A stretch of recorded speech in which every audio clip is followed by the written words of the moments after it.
देखिए आपका सीआरपीसी भाई बताया जा रहा था और सीआरपीसी में आपका कॉग्निजेबल ऑफेंस बताया जा रहा था। यहाँ से आपका क्वेश्चन ज़्यादा प्री में भी आता है, मेंस में भी आता है। फिर एक बार आपका बता दिया जाए, क्योंकि आज आपका संज्ञेय और असंज्ञेय दोनों में अंतर भी बताना है। तो जो आपको कॉग्निजेबल में बताया गया था, यानी कि संज्ञेय अपराध या संज्ञेय मामला, एक जगह उसको 10 पॉइंट लिख लिया जाए, उसके बाद आपका नॉन कॉग्निजेबल शुरू किया जाए। देखिए भाई आपका क्या बताया गया था पिछले टर्म पर परसों, संज्ञेय अपराध की परिभाषा या डिफिनीशन आपका 2C में दी गई है। किसमें? संज्ञेय अपराध और संज्ञेय मामला दोनों परिभाषित हैं। आपका संज्ञेय अपराध या कॉग्निजेबल ऑफेंस और मैटर एक नहीं है, बल्कि अलग अलग होता है। किसी घटना में एक या एक से अधिक अपराध हो सकते हैं। जो अलग अलग आपका कार्य अपराध है, उनको अलग अलग अपराध, और पूरे घटना को मिलाकर हम क्या कहते हैं? मैटर। संज्ञेय अपराध का मतलब ये हुआ कि एक तरफ संज्ञेय लिख दिया जाए भाई, संज्ञेय। संज्ञेय अपराध का दूसरा मतलब बताया गया था कि यह सीरियस ऑफेंस है, यानी कि गंभीर अपराध है, साधारण नहीं। कैसा? तीसरा मतलब बताया गया था कि पुलिस, आपका 2C में ही लिखा है, संज्ञेय अपराध में पुलिस किसी व्यक्ति को वारंट के बिना क्या कर सकती हैं? गिरफ्तार कर सकती है, ये बताया गया था। ये 2C में ही स्पष्ट रूप से लिखा गया है। संज्ञेय अपराध में प्रभावित कौन होता है? पूरा समाज, ये भी बताया गया। संज्ञेय अपराध में अभियुक्त के विरुद्ध अभियोजन या प्रोसिक्यूशन या मुकदमा कौन चलाता है? तो पीड़ित नहीं, कौन चलाता है? राज्य। यानी कि एपीओ बनेंगे तो आप लोगों का कार्य ही रहेगा कि सरकार की ओर से संज्ञेय अपराधों में अभियुक्त के खिलाफ बहस करेंगे और आप प्रयास करेंगे मजिस्ट्रेट के न्यायालय में कि अभियुक्त को क्या दिलवाया जाए न्यायालय से? सजा। अगला संज्ञेय अपराध है तो ऐसी दशा में सूचना दी जाएगी, और सूचना किसको दी जाएगी? पुलिस थाने के भारसाधक अधिकारी को। धारा भी ऐड मैं कर रहा हूँ कि धारा के तहत 154, और जब वह सूचना लिख ली गई तो उसी को एक लाइन में क्या कहते हैं? तो भाई नए लोग ये भी समझे कि एफआईआर संज्ञेय अपराध में होता है, असंज्ञेय में नहीं। एफआईआर किस अपराध में? भाई कई लोग ये भी नहीं जानते, नए लोग, तो बता दिया जाए कि एफआईआर किस अपराध में? संज्ञेय। एफआईआर जब संज्ञेय अपराध में होगा तो कितनी प्रतियों में मैं बताया था? 3 प्रतियों में मैं बताया था। इसके बाद सूचना किसको दी जा सकती है? तो भारत के किसी भी थाने के भारसाधक, यानी कि भारत के किसी भी थानेदार को आप सूचना दे सकते हैं, कोई दिक्कत नहीं। अगला आइए देखा जाए, आपका जो संज्ञेय अपराध होता है उसमें आपका धारा 41 भी पढ़नी है और 41(1) का ए पढ़ना है मुख्य रूप से, कि अगर पुलिस के समक्ष संज्ञेय अपराध किया जाता है तो पुलिस ऐसे व्यक्ति को वारंट के बिना और मजिस्ट्रेट के आदेश के बिना अरेस्ट कर सकती हैं। कौन सी धारा? 41(1)A। इसी के साथ संज्ञेय में आपका देखना है जो पुलिस की शक्ति विवेचना, बिहार में पूछा भी गया था, तफ्तीश दिया था। तफ्तीश का मतलब बताया जाएगा आगे, कल हो सकता है आ ही जाए। इन्वेस्टिगेशन, इन्वेस्टिगेशन मतलब विवेचना, विवेचना मतलब खोज, और खोज का मतलब अनुसंधान या तफ्तीश कहा जाता है। तो पुलिस को पावर है धारा 156(1) के तहत कि अगर मामला कॉग्निजेबल या संज्ञेय है तो पुलिस ऐसे मामलों में बिना मजिस्ट्रेट के आदेश के स्वतः सुमोटो से स्वप्रेरणा से क्या कर सके, अन्वेषण। और बिहार ने इसे क्या लिखा इस बार, तफ्तीश, अन्वेषण कोई कहते हैं। मजिस्ट्रेट भी संज्ञेय मामलों में अन्वेषण का आदेश दे सकता है, और वह धारा आपका याद रखना है 156 का कौन सा क्लाज, 3। ये कौन सा क्लाज 156 का, ये बताया गया संज्ञेय मामलों में आपका इतना, माने ये 9-10 पॉइंट एकदम क्रम से याद रखना है। अब आइए, अब आपका देखा जाए जो दूसरी परिभाषा इसी के साथ पढ़नी है और सेम इसके उल्टा होगा, वह आपका है नॉन कॉग्निजेबल ऑफेंस। ये लिखे रहने दीजिए क्योंकि इसी से अंतर आपका कराया जाएगा, लेकिन सबसे पहले असंज्ञेय अपराध या नॉन कॉग्निजेबल ऑफेंस के बारे में समझिए। असंज्ञेय का शाब्दिक अर्थ होता है साधारण, ये न कि भी गलत हो जाए। असंज्ञेय का शाब्दिक अर्थ क्या होता है, साधारण, यानी कि नॉन कॉग्निजेबल।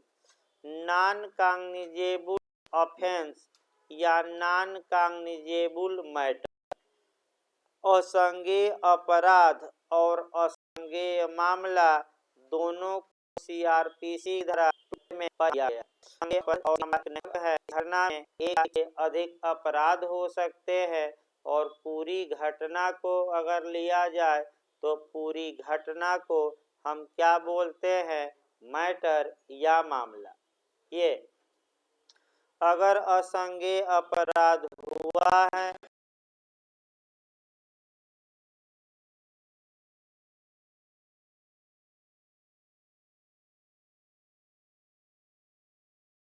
तो ये साधारण अपराध हैं, यानी कि पहला नियम आया कि असंज्ञेय अपराध कैसा अपराध है, साधारण। अब आया कि ये गंभीर मामला नहीं होता, कैसा मामला, इसमें आपका 2L फिर याद रखिए, असंज्ञेय अपराध या असंज्ञेय मामले से ऐसा मामला अभिप्रेत है जिसमें पुलिस अधिकारी किसी व्यक्ति को वारंट के बिना या मजिस्ट्रेट के आदेश के बिना गिरफ्तार नहीं कर सकती, यानी कि पुलिस हस्तक्षेपी नहीं होता। इसका मतलब ये हुआ कि अगर किसी व्यक्ति ने कौन सा अपराध किया है, नॉन कॉग्निजेबल, तो पुलिस को पावर नहीं है कि वह वारंट के बिना उस व्यक्ति को क्या करे, गिरफ्तार। क्या ये पावर है कि नहीं पुलिस को, नहीं है। अब मेंस का क्वेश्चन देखिए भाई, आपका इसी पर अटैक किया है, आगे बताया जाएगा, लेकिन मॉडल यहाँ बना है, देखिए कैसे मेंस में यूपी एपीओ में, कि नॉन कॉग्निजेबल ऑफेंस में पुलिस कब किसी व्यक्ति को वारंट के बिना गिरफ्तार कर सकती है, उन प्रावधानों का उल्लेख करिए।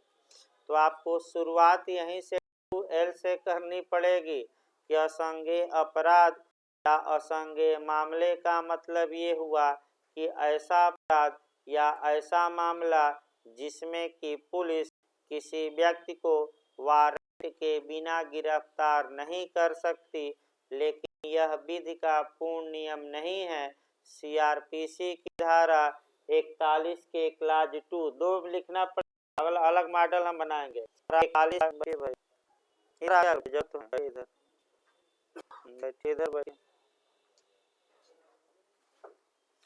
41 का क्लाज 2 और दूसरा आपका लिखना पड़ेगा सेक्शन 42।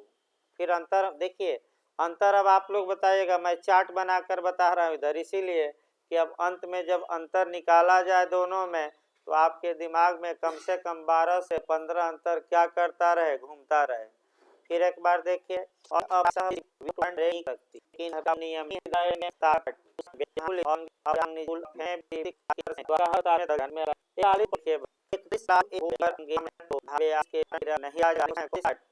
पुलिस वारंट बिना लेकिन सब लिखा है 42 के धारा 42 अगर मामला है तो पुलिस असंज्ञेय मामले में किसी व्यक्ति को क्या कर सकते हैं वारे में जाता तो 42 में 60 डाल के ज्यादा नहीं। धारा सेक्शन 2 में 2 कंडीशन है, 2 कंडीशन बचा है और एक आ जाते हैं। असंज्ञेय अपराध में साओं में शिष्या की गिरफ्तारी है, पहली है अगवा पुलिस उपस्थित पुलिस में असंज्ञेय अपराध उठाया हो और दूसरा है कि पुलिस के सामने लेकिन और जान लगा है तो ने असंज्ञेय अपराध किया है। यानी कि पहला कंडीशन हुआ कि अपराध किसके समक्ष किया गया हो, पुलिस। दूसरा कंडीशन पुलिस के समक्ष नहीं किया गया लेकिन अभियुक्त हैं और कोई आरोप लगा रहा है, अभियोग लगा रहा है, इल्जाम लगा रहा है कि इन्होंने कौन सा अपराध किया, असंज्ञेय, तो पुलिस ऐसे व्यक्ति को जो असंज्ञेय अपराध किया है वारंट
के बिना अरेस्ट कर सकती हैं, लेकिन किस उद्देश्य के लिए, ऐसे व्यक्ति का सही नाम और निवास ज्ञात करने के लिए पूछा गया, गलत ना हो कि असंज्ञेय अपराध में गिरफ्तारी किस पर्पज से, तो क्या पर्पज रहेगा कि ऐसे व्यक्ति का सही क्या जान लिया जाए, नाम और निवास। ये कई बार आ चुका है भाई, गलत ना हो।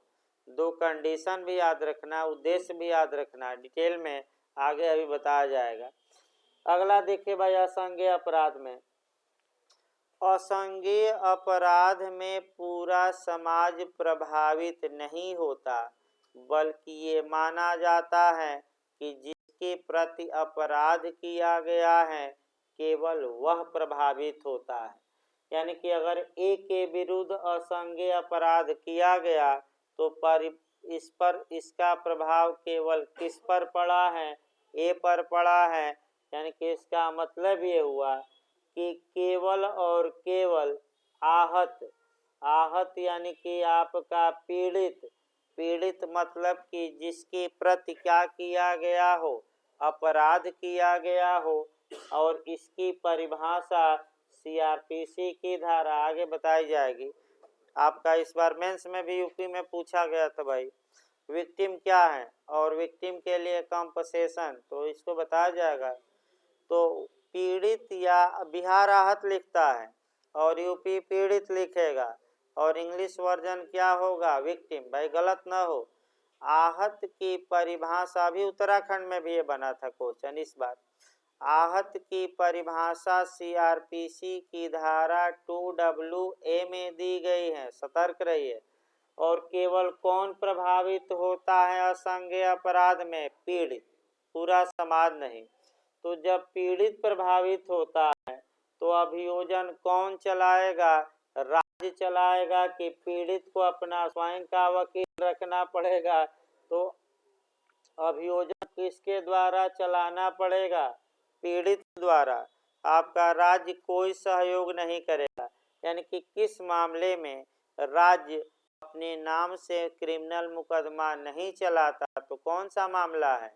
असंज्ञेय। आगे बढ़िए। असंज्ञेय अपराध की भी सूचना दी जाती है, इसका भी इंफॉर्मेशन दिया जाएगा, जानकारी दी जाएगी। तो किसको दी जाएगी?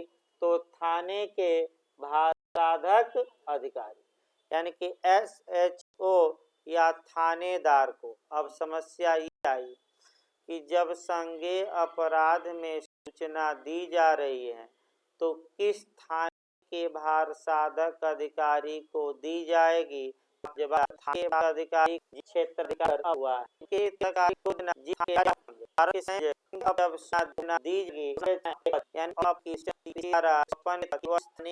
है जिसके एरिया में अपराध हुआ। कौन सी धारा के तहत? 185। इसी को सामान्य भाषा में NCR कहते हैं। रेलवे का न जान लीजिएगा। NCR का मतलब नॉन कॉग्निजेबल रिपोर्ट, असंज्ञेय मामलों में प्रतिवेदन। भाई देखिए, शनिवार को लिखवाया जाएगा भाई, केवल आपका मैंने बता दिया जाए। कल तक लेक्चर चलेगा CRPC का। अगले हफ्ते से एक और सब्जेक्ट लगेगा भाई। देखिए, हो सकता है अभी माइनर 10-15 दिन रोका जाए, IPC चांस है।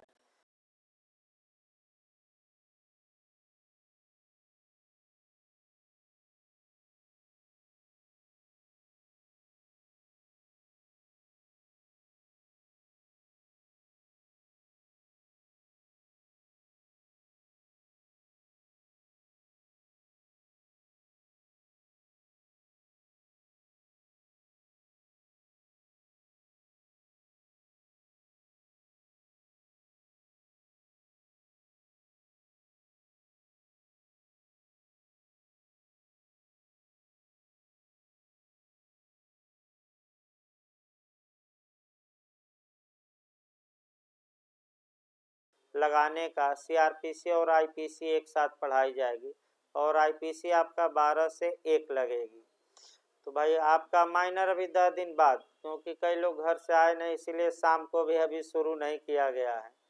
और आपका इसलिए ताकि भाई 3 प्रोसीजर एक साथ कवर करना मुश्किल है। इधर CPC चल रही है, इधर CRPC। एविडेंस लगा दिया जाए तो आधा लोग भाग जाएंगे कोचिंग से। तो इसलिए एक आसान लगाया जाए ताकि इंटरेस्ट जगा रहे। ये मारा, वो काटा, वो मारा, वो लेकर भागा, कम से कम आपका क्या जगा रहेगा।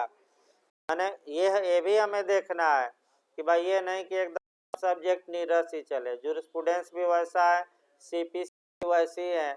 आपका हो तो जूरिस्प्रूडेंस में मिर्च मसाला लगा दिया जा रहा है तो सही चल रहा है, नहीं तो आपका कई लोग तो समझ ही नहीं पाते, केवल रट्टा मार कर जाते हैं। लेकिन आप समझिए, रटिए भी, तो क्या करिए, समझिए, क्योंकि रट्टा मारकर हमेशा आपका पास नहीं हो सकते। वहीं PK फिर आपका दिया था ना, कौन फिल्म आई थी भाई आपका? हाँ, 3 Idiot। देखिए, रट्टा मारकर, तो रट्टा नहीं, व्यवहार में थोड़ा अप्लाई करिए। देखिए आगे भाई, आपका NCR दर्ज होती है तो NCR की धारा में दर्ज होती है CRPC की 155। किस अपराध में NCR दर्ज होगी? असंज्ञेय। याद रखे रहे, किस अपराध में? असंज्ञेय। नॉन कॉग्निजेबल रिपोर्ट, या हिंदी में असंज्ञेय मामलों में प्रतिवेदन। याद रखिए, NCR जो दर्ज होती है वह 2 प्रतियों में होती है। अब रखते रहे आगे, NCR कितने प्रतियों में दर्ज होती है? 2 प्रतियों में होती है। NCR शब्दशः नहीं लिखी जाती, बल्कि आपका मामले का क्या लिखा जाता है? सार। याद रखें, शब्दशः नहीं, हूबहू नहीं, मुख्य मुख्य बातें लिखी गई। अब अगला नियम देखिए, मुख्य मुख्य बातें लिख दी गई। अब NCR जब 2 प्रतियों में दर्ज हो गई तो मूल प्रति थाने में रहेगी, और आपका दूसरी प्रति आपका सूचनादाता को दी जाएगी, और सूचनादाता से कहा जाएगा कि आप निर्देश दिया जाएगा कि आप मजिस्ट्रेट के पास जाइए और वहां से अन्वेषण का आदेश निकलवाइए या गिरफ्तारी का आदेश, क्योंकि पुलिस न तो असंज्ञेय अपराध में किसी को वारंट के बिना गिरफ्तार कर सकती है और न ही अन्वेषण या तफ्तीश कर सकती हैं। तो आपका 2L इसीलिए पहले बताया गया कि 2L ये बताती है कि असंज्ञेय अपराध में पुलिस किसी व्यक्ति को वारंट के बिना गिरफ्तार क्या नहीं कर सकती। ये कहाँ से गवर्न होगा? 2L से। कहाँ से? और 155 का क्लाज 2 भी याद रखना है अच्छे से। 155 का क्लाज 2 बताता है कि पुलिस मजिस्ट्रेट के आदेश के बिना इन्वेस्टिगेशन या अन्वेषण भी नहीं कर सकती। तो कब असंज्ञेय मामलों में तफ्तीश होगी? जब मजिस्ट्रेट 155 के क्लाज 2 के तहत क्या दे? आदेश। कौन सा क्लाज? 155 के क्लाज 2 के तहत मजिस्ट्रेट तफ्तीश का क्या देता है? आदेश। आगे बढ़ा जाए भाई। अगर असंज्ञेय मामला है तो ये भी भाई इंटरव्यू में पूछा गया है कि जब पुलिस इंटरव्यू का भी चलते रह जा साथ में, जब पुलिस NCR दर्ज कर लेती है तो क्या करती है? ये पूछा गया है। तो एक लाइन में आपका जवाब रहेगा, सूचनादाता को निर्देश देती है कि वह मजिस्ट्रेट के पास जाए, या तो परिवाद करे या आदेश निकलवाए। किसका आदेश? गिरफ्तारी का निकलवाए या किसका? अन्वेषण का, या दोनों का। क्योंकि पुलिस वारंट के बिना गिरफ्तार नहीं कर सकती। कौन सी धारा? 2L। और बिना मजिस्ट्रेट के तफ्तीश भी नहीं कर सकती। कौन सी धारा? 155 का कौन सा क्लास? 2। अब लास्ट में आ जाइए एक लाइन। 155 का क्लाज 4 ये उत्तराखंड मेंस में भी बना है और प्री में तो आता ही रहता है। अलग से क्वेश्चन बना, देखिए आपका समस्या बनाकर। अगर किसी मामले में एक से अधिक अपराध हैं और कम से कम एक अपराध संज्ञेय हो तो पूरे मामले को क्या माना जाएगा? इसका तर्क सहित उत्तर दीजिए। तो क्या माना जाएगा? परसों बताया गया, संज्ञेय कि असंज्ञेय? संज्ञेय, यानी कि उदाहरण भी दिया गया, एक बिहारी सब पे भारी, यानी कि आपका एक साक्षी ही क्या होता है? पर्याप्त। फिर एक बार समझिए इसको भाई। अगर किसी, खूब ये क्वेश्चन आ रहा है मेंस में भी आजकल, अगर किसी मामले में एक से अधिक अपराध हैं और कम से कम एक अपराध कांगनिजेबुल निकल गया, संज्ञेय निकल गया, तो पूरे मामले को संज्ञेय माना जाएगा और 154 के तहत FIR होगी। क्या होगी? अब FIR। ये आपका संज्ञेय और असंज्ञेय बताया गया। अब दोनों में अंतर, अब लास्ट में हम क्या बता देते हैं? दोनों में अंतर। भाई दोनों बता दिया गया और दोनों चार्ट बनाकर लिखा गया है। अब अंतर जानना आसान रहेगा, एक एक अंतर जाना जाए। देखिए एक एक अंतर अब आप लोग आसानी से अंतर कर लेंगे क्योंकि दोनों चार्ट बने हुए हैं। देखिए पहले शुरुआत कैसे करेंगे। आपका दंड प्रक्रिया संहिता 1973 के तहत अपराधों को गंभीरता के आधार पर 2 वर्गों में बांटा गया है, एक गंभीर अपराध और दूसरा साधारण। आपका गंभीर अपराध को क्या कहा गया है? संज्ञेय, और साधारण को असंज्ञेय। अब संज्ञेय लिखेंगे, फिर असंज्ञेय, फिर संज्ञेय, फिर असंज्ञेय, तो एक एक करके चला जाए। आपका संज्ञेय अपराध की परिभाषा कहाँ दी गई है? 2C। संज्ञेय अपराध का मतलब ऐसा अपराध या ऐसा मामला जिसमें पुलिस किसी व्यक्ति को वारंट के बिना क्या कर सकती है? गिरफ्तार। और इसी के पैरेलल आपका असंज्ञेय में चलेंगे तो असंज्ञेय की परिभाषा कहाँ दी गई है? 12 में। असंज्ञेय अपराध या असंज्ञेय मामले का मतलब हुआ जिसमें पुलिस किसी व्यक्ति को वारंट के बिना गिरफ्तार नहीं कर सकती। लेकिन लिखना पड़ेगा, लेकिन इसका अपवाद सेक्शन 42 में है, यानी कि सीआरपीसी का अपवाद यहीं दिखा दीजिएगा। कौन सी धारा? 42, जहाँ की सही नाम और पता ज्ञात करने हेतु कुछ दशाओं में पुलिस असंज्ञेय मामलों में भी किसी व्यक्ति को वारंट के बिना क्या कर सकती है? गिरफ्तार। अगला देखिए, दो अंतर हुआ। संज्ञेय अपराध गंभीर प्रकृति के अपराध होते हैं, जबकि असंज्ञेय अपराध कैसे नेचर के? साधारण।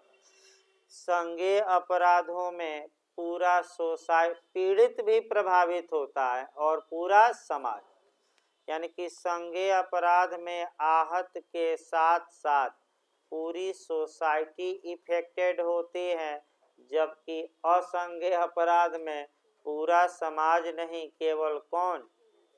पीड़ित या आहत। अगला अंतर आइए, संज्ञेय अपराधों में चूंकि पूरी सोसाइटी प्रभावित हो रही है, अतः ऐसी दशा में संज्ञेय अपराधों में अभियोजन, प्रोसिक्यूशन या मुकदमा राज्य स्वयं चलाता है, पीड़ित को नहीं छोड़ता है। उपचार कौन चलाता है? राज्य, अपने नाम से।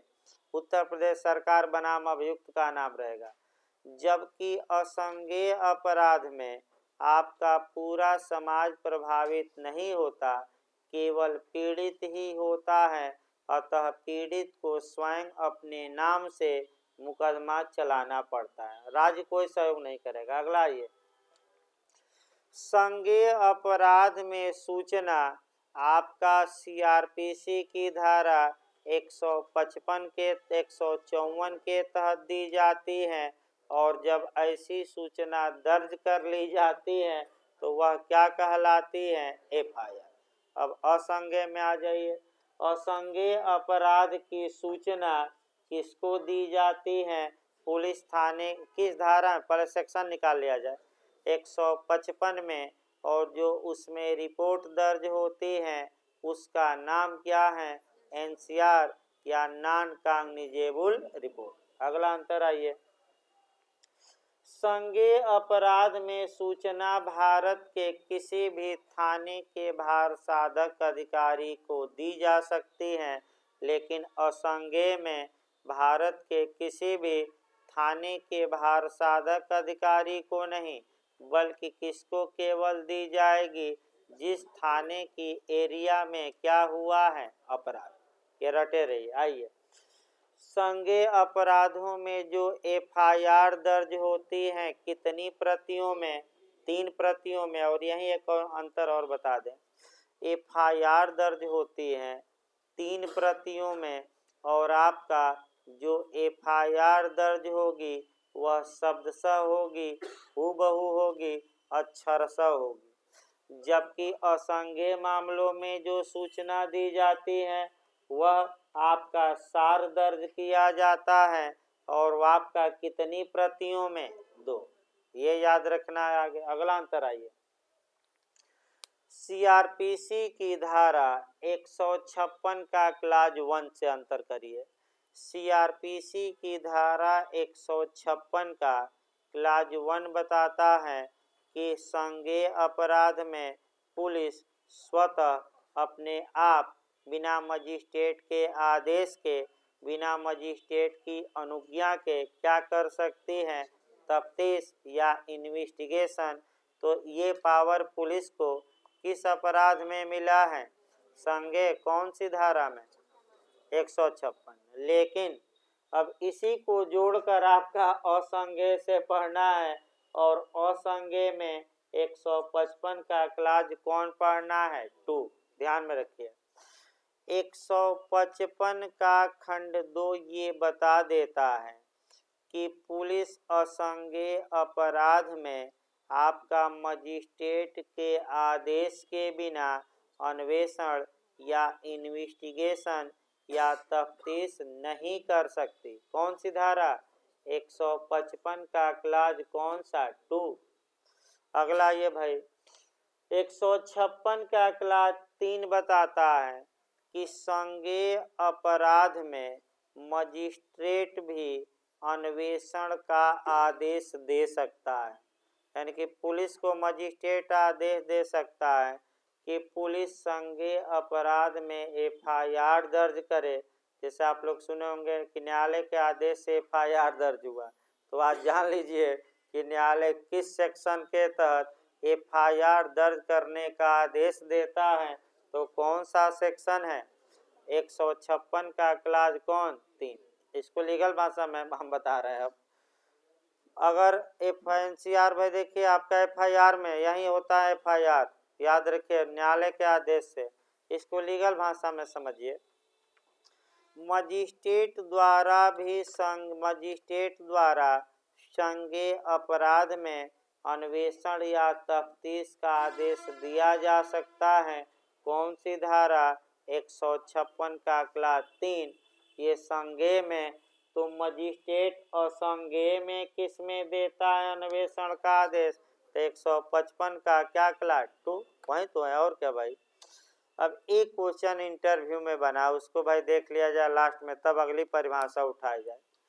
देखिए जो इंटरव्यू में बना है भरमाऊ क्वेश्चन बना है और आपको वही लास्ट में पकड़ना है।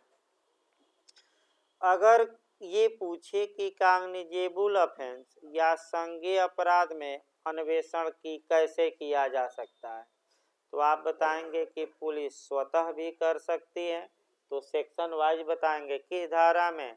156 और मजिस्ट्रेट के आदेश से भी कर सकती हैं तफ्तीश किस में? 156 का कौन सा क्लास? 3। लेकिन असंज्ञेय अपराध में पुलिस स्वतः अन्वेषण नहीं कर सकती।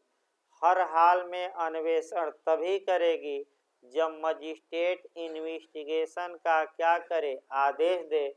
तो मजिस्ट्रेट की धारा के तहत आदेश देता है विवेचना या तफ्तीश का? 155 के किस क्लास के तहत? 2।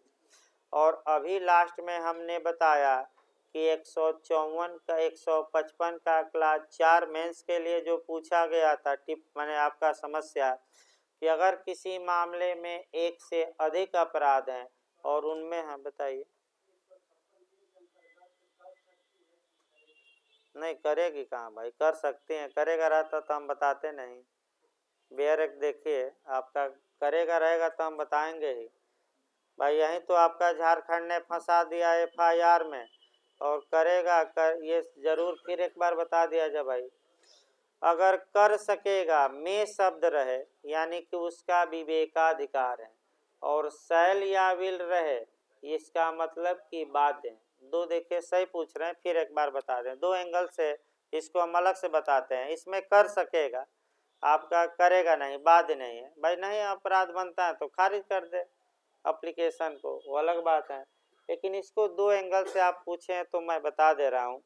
आपका एक सीआरपीसी की धारा 416 पढ़िएगा इसके लिए, जो कर सकेगा करेगा, और एक आपका सीआरपीसी की धारा 154 जो मैं लगातार बता रहा हूँ, अभी डिटेल में नहीं शॉर्टकट में ही। 416 आइए देखिए, अगर किसी महिला को मृत्यु दंड दिया गया है और वह महिला गर्भवती पाई जाती है तो उसके मृत्यु दंड को हाई कोर्ट आजीवन कारावास में परिवर्तित करेगा। अब देखिए यह इंग्लिश और हिंदी वर्जन में गलती है बेयरेक्ट में। अगर किसी के बेयरेक्ट में कर सकेगा लिखा हो तो उसको काट कर करेगा बना लेना है, क्योंकि संशोधन हो चुका है। इंग्लिश वर्जन सही है, शैल लिखा है, में नहीं लिखा है, और बेयरेक्ट में हिंदी वर्जन क्या है? गलत। करेगा यानी कि वहाँ अब क्या हो गया? उस कार्य को करने के लिए बाद। दूसरा उदाहरण देखिए जो अभी झारखंड में पूछा गया था और ज़्यादा लोग गलत करके ही आए थे, इसीलिए मैं कहता हूँ कि एक एक शब्दों को हमेशा क्या करिए? पकड़िए। देखिए भाई सब 4 ऑप्शन दिया था, ये पूछा था कि कौन सही नहीं है, और जब एक नज़र से यानी कि प्राइमा फेसाई पढ़िए तो सब सही लग रहा था। बस एक शब्द का अंतर था, कर सकेगा। यानी कि फिर एक बार देखिए एफआईआर कितनी प्रतियों में दर्ज होती हैं? 3। अब तीनों कहाँ कहाँ जाती हैं ये बता दिया जाए। जो मूल कापी है वो न्यायिक मजिस्ट्रेट के यहाँ पीसीजे वालों के यहाँ भेजी जाएगी कचहरी में। जो सेकंड प्रति है, दूसरी प्रति, यह जो एफआईआर दर्ज कराया है यानी कि सूचनादाता को तत्काल और निःशुल्क बिना पैसे लिए हुए, अब यही झारखंड ने बनाया, दी जा सकेगी कि दी जाएगी, तो जाएगी मतलब कि बाध्यकारी, और लिखा था कंपटीशन में दी जा सकेगी, तो यही गलत था ऑप्शन। क्यों? क्योंकि वहाँ क्या होना चाहिए, दी जाएगी, और एक शब्द में अंतर बनाया और सब कुछ सही था, कोई दिक्कत नहीं। तो इसीलिए आपका तो 156 के खंड 3 में मजिस्ट्रेट अन्वेषण का आदेश दे सकता है, यानी कि बाध्य नहीं है, चाहे तो दे या चाहे तो अन्वेषण का आदेश या एफआईआर का आदेश देने से क्या कर दे, इनकार। इस प्रकार आपका भाई और किसी को समस्या हो तो बताइए, नहीं तो अगली परिभाषा हम बढ़ें। आपका 2D में आ जाए, खूब पूछा जाता है वो भी। कोई समस्या हो तो किसी को बताए, कोई रोक टोक नहीं है, इतना जल्दीबाजी भी नहीं है। आइए 2D, आइए 2D से आपका क्वेश्चन अच्छा बनता है भाई, कंप्लेंट या परिवाद। देखिए आपका कंप्लेंट या परिवाद, इसको टिप्पणी में खूब बनता है क्वेश्चन, और जब भी इसको लिखिए अच्छे से लिखना है और आपका अच्छे से समझना भी है। देखिए आपका कैसे आप इस मामले में आगे बढ़ेंगे, यानी कि आपका कैसे भूमिका बांधेंगे 3 लाइन, और भूमिका देखिए ऐसी बांधनी चाहिए ताकि एग्जामिनर को लगे कि लड़का कॉन्सेप्ट जानता है। तो देखिए कैसे बांधी जाती है भाई, किसी अपराध के घटित होने पर दंड विधि को यानी कि सीआरपीसी को अर्थात अभियुक्त के विरुद्ध कार्यवाही को 2 प्रकार से या 2 काइंड से आगे बढ़ाया जा सकता है। अर्थात दूसरी भाषा में हमारी सीआरपीसी उन 2 तरीकों को बताती है जिन तरीकों का सहारा लेकर दंड विधि को गतिशील किया जा सकता है, यानी कि सीआरपीसी की कार्यवाही को गति दी जा सकती है। पहला तरीका बता देंगे, आपका लिखना पड़ेगा। पहला तरीका बताएंगे कि उस अपराध की सूचना किसको देकर, थाने के भार साधक अधिकारी को अगर ये सूचना दी जाती है, एक सेकंड, हेलो, अभी क्लास में हो, 15 मिनट बाद फोन करते हैं।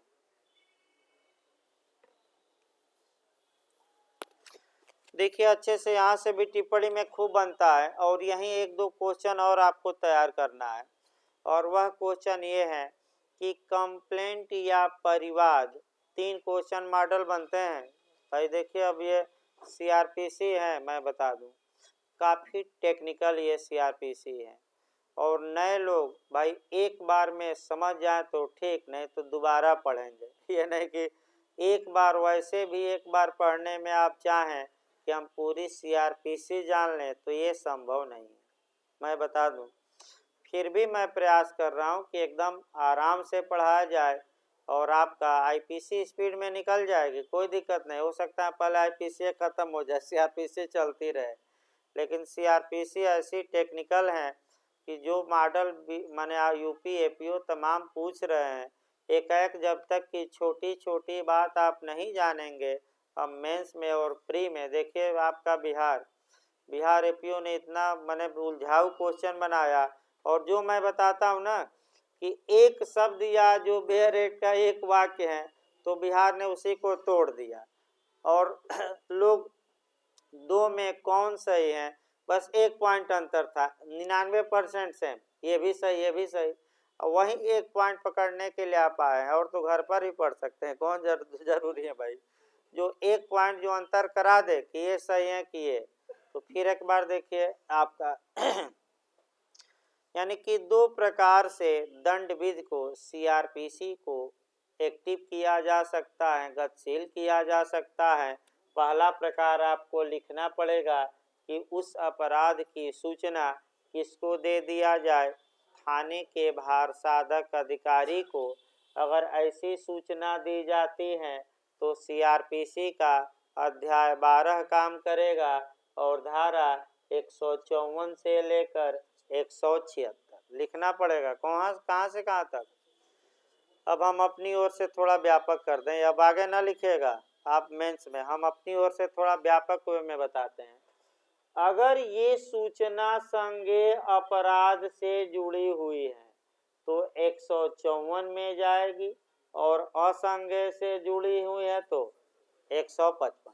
याद रखिए, यानी कि अगर संज्ञेय अपराध वाली सूचना है तो 154 में FIR होगा और असंज्ञेय वाली है तो 155 में क्या होगा, NCR, और दोनों डिटेल में बता दिया गया है। दूसरा तरीका आपका ये है कि चाहे आप थाने के भार साधक अधिकारी को सूचना दीजिए न दीजिए, आप न्यायिक मजिस्ट्रेट के पास जा सकते हैं और न्यायिक मजिस्ट्रेट के पास जाकर कंप्लेंट दर्ज करा सकते हैं। कंप्लेंट का मतलब परिवाद या इस्तिगासा। परिवाद मतलब आपका एक तरह से शिकायत। तो यहाँ भी आपका यानी कि दूसरा तरीका क्या है कि हम उस अपराध के लिए क्या कर सकते हैं, परिवाद कर सकते हैं। और परिवाद कहाँ होगा, मजिस्ट्रेट के पास होगा। और जब परिवाद किया जाएगा तो परिवाद की परिभाषा 2D में दी गई है और परिवाद किया जाएगा तो सीआरपीसी का अध्याय 15 काम करेगा, धारा 200 से लेकर 203। ये लिखना पड़ेगा।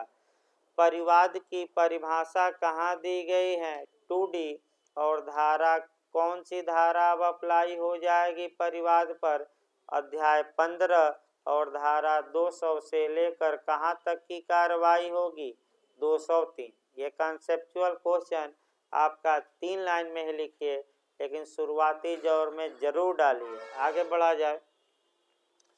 देखिए मॉडल बना दिए भाई क्वेश्चन का आपका, तब इसको परिवाद शुरू किया जाए। देखिए 3 मॉडल से क्वेश्चन बनता है। पहला मॉडल आपका जो यूपी में है, परिवाद पर टिप्पणी लिखिए, तो कोई दिक्कत नहीं है, हल्का सा भूमिका 3 लाइन बांध के, और जो 2D में हम परिभाषा बताएंगे उसी को तोड़ देना है और आवश्यक तत्व लिख देना है, कोई दिक्कत नहीं है, 1-1.5 पेज में हो जाएगा। दूसरा क्वेश्चन ये बनता है कि परिवाद और FIR में अंतर बताइए। ये जो मैं क्वेश्चन बताऊंगा 7-8 अंतर, ये सबसे महत्वपूर्ण होगा जो आपका मेंस में पूछा गया यूपी में, और आपका प्री में भी काम करेगा और इंटरव्यू में ज़्यादा काम करेगा। यानी कि भले मेंस में ना आए लेकिन इंटरव्यू में क्या करेगा, ज़्यादा। इसके बाद एक और मॉडल नया बन रहा है भाई, वो भी हमें लेकर चलना है, परिवाद और इत्तिला। यानी कि इत्तिला मतलब कि सूचना, सूचना मतलब कि शिकायत, यानी कि कंप्लेंट और कंप्लेन। शिकायत को हम क्या कहते हैं, परिवाद को इंग्लिश में कंप्लेंट कहेंगे और शिकायत को कंप्लेन कहेंगे। तो क्वेश्चन आपका ये वर्तमान में बन रहा है कि परिवाद और शिकायत, शिकायत को ही हम दूसरी भाषा में बता रहे हैं क्या क्या सूचना या क्या इत्तिला, या हम क्या कर सकते हैं, जानकारी। यानी कि ये क्वेश्चन बनता है नया क्वेश्चन कि मजिस्ट्रेट के यहाँ परिवाद किया गया और मजिस्ट्रेट को अपराध की शिकायत की गई, तो क्या दोनों में आपका अंतर है कि नहीं और अंतर है तो कौन सा अंतर है वो बताइए। तो कम से कम 5-6 अंतर आपका एक और जानना पड़ेगा, किसमें किसमें, परिवाद और किसमें, सूचना में। बताएंगे हम शिकायत में क्या है। तो आइए पहले परिभाषा देखी जाए और आपका बेयर एक्ट की भाषा हूबहू पहले चलना है। देखिए भाई आपका परिवाद की परिभाषा देखिए, परिवाद से इस संहिता के अधीन मजिस्ट्रेट द्वारा कार्यवाही किए जाने की दृष्टि से मौखिक या लिखित रूप में, तो शब्दों को इतना में तोड़ लिया जाए भाई, क्योंकि कई शब्द आ गए ना। पहला ये आया कि परिवाद इस संहिता के तहत किया जाता है, तो परिवाद किसके समक्ष किया जाएगा? पुलिस के समक्ष की मजिस्ट्रेट के समक्ष? मजिस्ट्रेट के समक्ष, पहला हो गया। दूसरा आइए शब्द देखा जाए, मजिस्ट्रेट द्वारा कार्यवाही किए जाने की दृष्टि से। इसका मतलब कि मजिस्ट्रेट के यहाँ जब कंप्लेंट किया जाता है तो मजिस्ट्रेट से मांग की जाती है कि मजिस्ट्रेट क्या करे, कार्यवाही करे कि न करे। तो मजिस्ट्रेट कार्यवाही करने के लिए क्या होता है? बाध्य होता है, कुछ न कुछ कार्यवाही करेगा। जैसे कि आप पूछ रहे थे ना, कार्यवाही जब परिवाद किया जाएगा तो कुछ न कुछ कार्यवाही की जाएगी, इसमें कोई शक नहीं है। अब 156(3) अप्लाई न कर दीजिएगा, वो अलग मैं बताया था, एप्लीकेशन उसमें दिया जाता है, और ये मैं क्या बता रहा हूँ, परिवाद। 156(3) न ऐड करिएगा। अगला देखिए भाई, मजिस्ट्रेट बाध्य है। अब परिवाद कैसे किया जा सकता है पूछा जाता है, ओरल की, रिटन की, दोनों रूप में।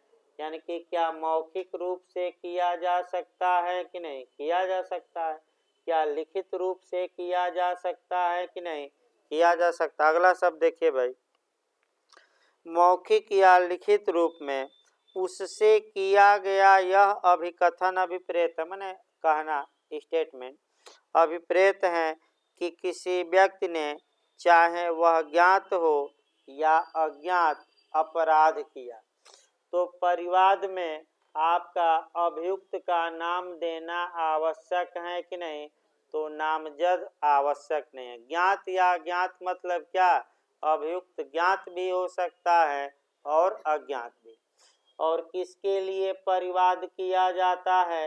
कि किसी व्यक्ति ने कोई क्या किया है, अपराध या ऑफेंस, क्या किया है, पहले बेरेक्ट हो जाए, किसी व्यक्ति ने कोई अपराध किया है किंतु इसके अंतर्गत पुलिस रिपोर्ट नहीं है, तो अभी पुलिस रिपोर्ट वाला पॉइंट छोड़ दीजिए, अभी परिवाद समझिए, तब पुलिस रिपोर्ट पर आगे बताया जाएगा। अभी पुलिस रिपोर्ट वाला जो वाक्य है नीचे, उसको अभी क्या करिए, दिमाग से बाहर रखिए, मैं बता दूं। पहले इतना देखिए भाई, देखिए आपका भूमिका बांधी गई है। अब आगे देखा जाए इसको डिटेल में। परिवाद सदैव मजिस्ट्रेट के यहाँ किया जाता है। परिवाद उस मजिस्ट्रेट के समक्ष किया जाएगा जो उस अपराध का संज्ञान लेने के लिए सशक्त हैं। अब कौन मजिस्ट्रेट अपराध का संज्ञान लेने के लिए सशक्त हैं, इसका उल्लेख सीआरपीसी की धारा 190 में किया गया है। किसमें? मजिस्ट्रेट को जब भी लिखेंगे तो कौन सी धारा ऐड कर देंगे? 190। परिवाद समाज का कोई भी व्यक्ति कर सकता है। बिहार का क्वेश्चन है, थोड़ा सतर्क रहना है। परिवाद समाज का कोई भी व्यक्ति कर सकता है, चाहे वह आहत हो या न हो। लेकिन, अब लेकिन लगाना है तो सतर्क रहना है, लेकिन यह विधि का पूर्ण नियम नहीं है। कुछ ऐसे अपराध हैं जहां परिवाद केवल और केवल विक्टिम, आहत या पीड़ित द्वारा ही किया जा सकता है। इसका मतलब ये हुआ कि सीआरपीसी में कुछ ऐसी विशेष परिस्थितियां बताई गई हैं जहां की कुछ विशिष्ट लोग ही मजिस्ट्रेट के समक्ष क्या कर सकते हैं, परिवाद, और तुरंत वह धारा एडमेंस में करनी पड़ेगी। ऐसी परिस्थितियों का उल्लेख 195 से लेकर कहाँ किया गया है? 199 में। कहाँ से कहाँ तक? सभी, अगर इन धाराओं में मामला सेट हो जाए तो सभी लोग परिवाद नहीं कर पाएंगे। और यही जो भी कारण हो, बिहार एपीओ ने 3-4 क्वेश्चन इन्हीं धाराओं से बनाया और इतना तोड़ दिया धाराओं को, एक एक शब्दों को, कि लोग गलत करके आए। आज भी क्लियर नहीं है कि कौन सही होगा। मैंने एक दो क्वेश्चन तो ऐसा उलझा दिया कि आज भी क्लियर नहीं हो पा रहा कि कौन आयोग सही मानेगा। तो इन धाराओं को आगे बताया जाएगा, लेकिन फिर समझिए भाई एक बार दोबारा, परिवाद कौन कर सकता है? तो समाज का कोई व्यक्ति। एक से अधिक व्यक्ति कर सकते हैं कि नहीं? कर सकते हैं। उस परिवाद को क्या कहा जाएगा? सामूहिक परिवाद। लेकिन सीआरपीसी में कुछ ऐसी दशाएं दी गई हैं जिनमें परिवाद कुछ विशिष्ट व्यक्ति ही कर सकते हैं। पीड़ित तो इतना डालिएगा, कुछ विशिष्ट व्यक्ति लिखवाते समय लिखवाया जाएगा। और इनका उल्लेख कहाँ से कहाँ तक है सीआरपीसी में? तो धारा जरूर लिखिए, 195 से लेकर कहाँ तक? 199। आइए, परिवाद जब दायर किया जाता है तो मजिस्ट्रेट से कार्यवाही की मांग की जाती है और मजिस्ट्रेट कार्यवाही करने के लिए बाध्य हैं। या तो परिवाद पर मुकदमा आगे बढ़ाए या परिवाद खारिज करे, लेकिन कुछ न कुछ तो कार्रवाई करनी होगी। या तो परिवाद क्या कर दे? डिसमिस, भाई कार्रवाई किया। या परिवाद पर मुकदमा क्या हो? आगे बढ़े। मौनी बाबा नहीं बन सकते, आपको कुछ न कुछ करना ही होगा।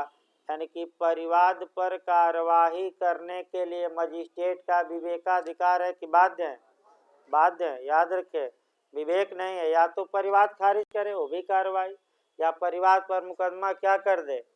आगे बढ़ाए। तो आगे बढ़ाएगा तो आगे बताया जाएगा। अभी ये नहीं कि हो गया समाप्त, समाप्त नहीं हुआ, अभी केवल परिभाषा बताई जा रही है। अगला देखिए, परिवाद या तो मौखिक किया जा सकता है या क्या?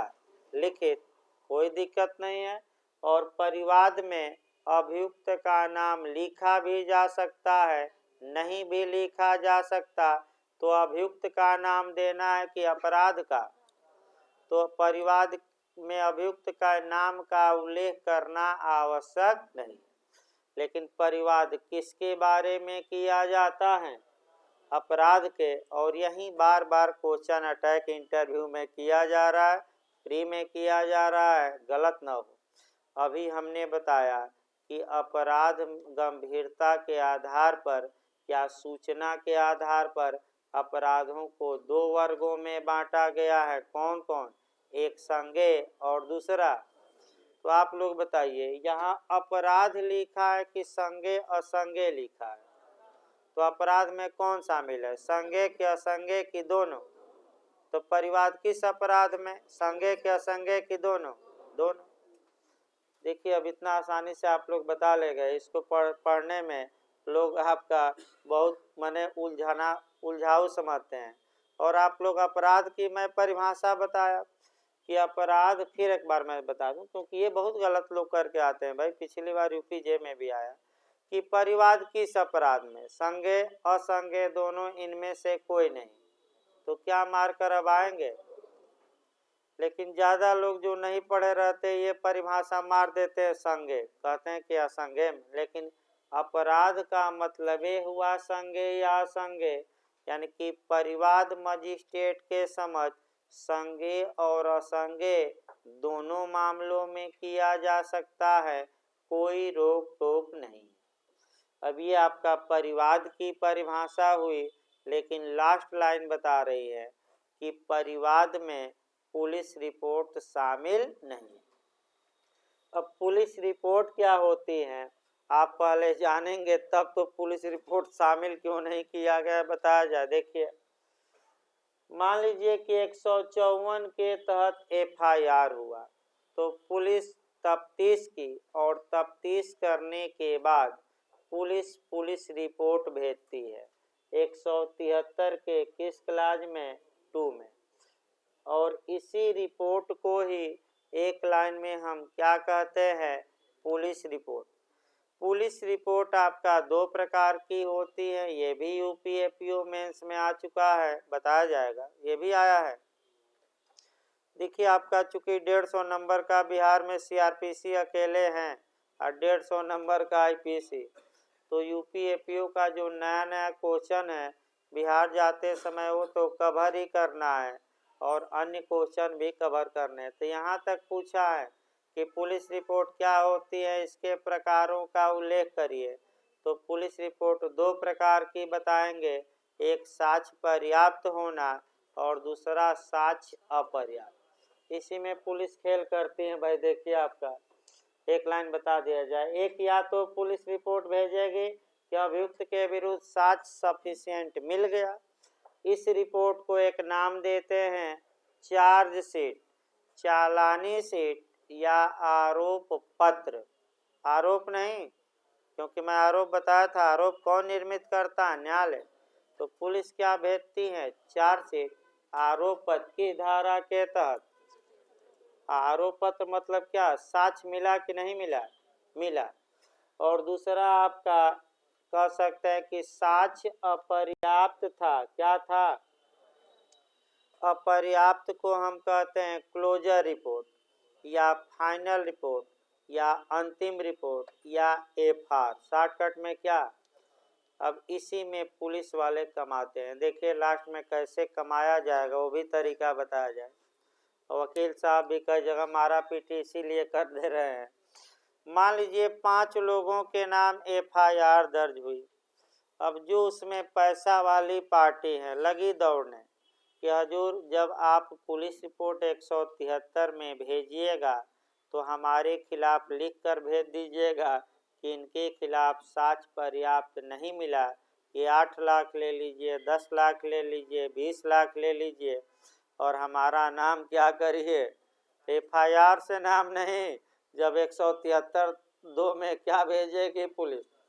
तो लिख कर भेज देगी कि 4 लोगों के खिलाफ साक्ष्य पर्याप्त मिला और इनके खिलाफ क्या मिला? साक्ष्य अपर्याप्त। तो यहीं से काम हो सकता है, यानी कि पैसा फेंकिए और क्या देखिए? तमाशा। तो पुलिस भाई भारत की देखिए तो बार बार सुप्रीम कोर्ट कह रहा है कि नया पुलिस कानून बनाया जाए, पुलिस में सुधार लाया जाए। पुलिस राजनीतिज्ञों की कठपुतली हो गई है और पुलिस जो अत्याचार कर रही है आपका या बल का अवैध प्रयोग कर रही हैं उस पर कंट्रोल हो, मानवाधिकार का हनन कर रही हैं, फर्जी इनकाउंटर कर रही हैं और आपका समाज फिर पुराने दिशा में टिट फॉर टैट यानी कि बदला लेने की भावना की ओर प्रेरित हो रहा है। देखिए समाज, एक लाइन और बता दें, अगर हम वर्तमान समय में पुलिस की कार्य प्रणाली देखें तो अगर किसी पुलिस की हत्या हो रही है तो देखिए पुलिस क्या कर रही है। एक तो आपका उसे गिरफ्तार न करके फर्जी मुठभेड़ में मार दे रही है पहला, अगर वह गिरफ्तार भी हो गया तो गाड़ी पलटवा दे रही है, और गिरफ्तार हो गया नहीं बचा तो गाड़ी पंचर हो गई पुलिस की, कह रही थी कि अब उसके बाद कह देते हैं कि पिस्टल छीन के भाग रहा था, मार दे रही हैं। अभी लखनऊ में भी कांड हुआ और लखनऊ में आपका रिमांड पर ली और आपका ये दिखाई कि पुलिस से हथियार छीन कर भाग रहा था तो मुठभेड़ में क्या हुआ। जबकि सब लोग जानते हैं, न्यायालय भी जानता है कि ये बिल्कुल क्या है, फेक इनकाउंटर है। लेकिन इससे ये आपका एक बात जरूर हो रही है कि इससे जो रूल ऑफ लॉ है आपका वो ध्वस्त होता जा रहा है, यानी कि न्याय व्यवस्था हमारी ध्वस्तता की ओर बढ़ रही है। इसका ये भी है कि न्याय व्यवस्था में जल्दी न्याय न मिलना।